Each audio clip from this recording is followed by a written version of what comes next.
किशनपुर गांव में प्राची नाम की एक औरत अपने बेटे कुणाल और बहू सुधा के साथ रहा करती थी।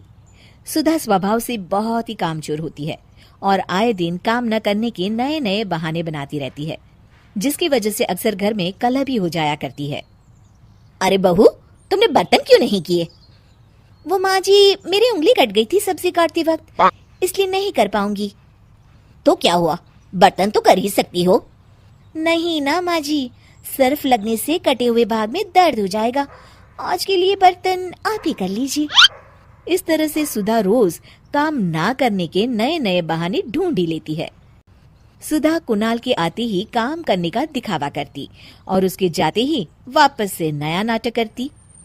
माँ, मुझे ऑफिस जाने में देरी हो रही है, अब जल्दी से नाश्ता दे दो। जी, आप माँ जी को क्यों बुला रहे हैं? मैं अभी आपके लिए आलू के पराठे बना देती हूँ।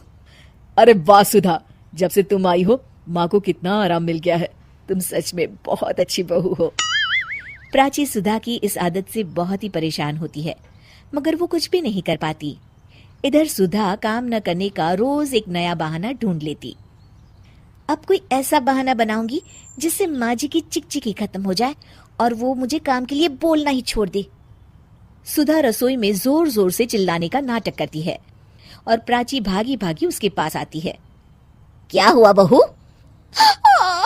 पता नहीं क्या हुआ माँ जी, अचानक आंखों में कुछ चला गया, दिखाई नहीं दे रहा मुझे।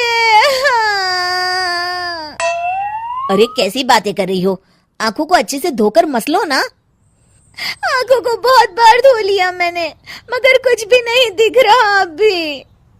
और इस तरह उस दिन से सुधा अंधी होने का नाटक करने लगती है और घर का सारा काम प्राची के सर आ जाता है। वो समझ भी नहीं पाती कि आखिर सुधा को हुआ क्या। इधर सुधा की ऐश हो जाती है। वो अब बिस्तर पर बैठे बैठे हुक्म चलाती रहती है। माँ जी, जरा चाय तो पिला दीजिए ना। हाँ बेटा। प्राची को शक हो जाता है कि सुधा नाटक कर रही है और वो अपने तरीके से पता लगाने की कोशिश करती है। प्राची घर में आई स्पेशलिस्ट डॉक्टर को बुलाती है। देखिए ना डॉक्टर साहब, मेरी इतनी प्यारी बहू को न जाने किसकी नजर लग गई। हुआ क्या? अरे देख ही नहीं पा रही वो तो। क्या हुआ है आपको? पता नहीं डॉक्टर साहब, कुछ दिखाई नहीं दे रहा मुझे। ठीक है, मैं चेकअप करता हूँ। क्या हुआ है इसे? चेकअप में तो कुछ भी नहीं निकला है। इसका मतलब मेरा शक सही था, ये सिर्फ नाटक कर रही है। फिर भी डॉक्टर साहब, कोई तो इलाज होगा ना। सुधा घबरा जाती है।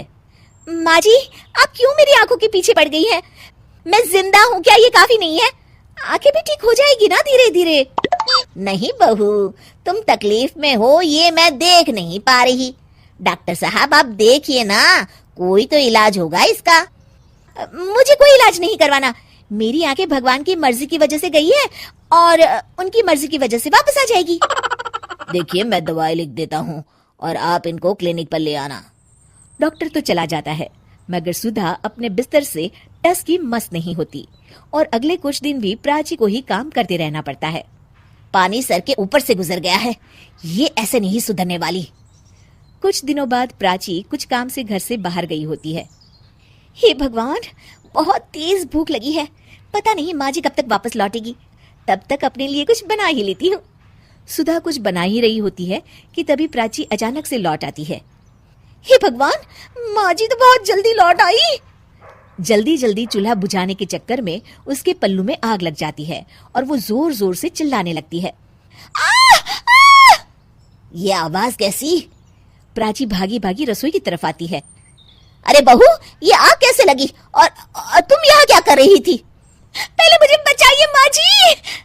प्राची फटाफट उसके ऊपर एक चादर डाल देती है और आग बुझाती है। सुधा के अंधे ना होने का सच अब सामने आ जाता है और वो प्राची से आंखें नहीं मिला पाती। ये सब क्या है बहू? मुझे माफ कर दो माँ जी। मुझे तुम पर शक पहले से ही था बहू, मगर काम चोरी इस कदर भी ना करो कि खुद को ही नुकसान हो जाए। ये हमारे घर का ही तो काम है ना बहू। अब और शर्मिंदा मत कीजिए माँ जी, मैंने आपको इतना तंग किया हमेशा, फिर भी आपने मेरी जान बचाई। कोई बात नहीं बहू, सुबह का भूला अगर शाम को घर लौट आए ना तो उसे भूला नहीं कहते। चल अब अपने हाथ की चाय तो पिला दे जरा। जी माँ जी,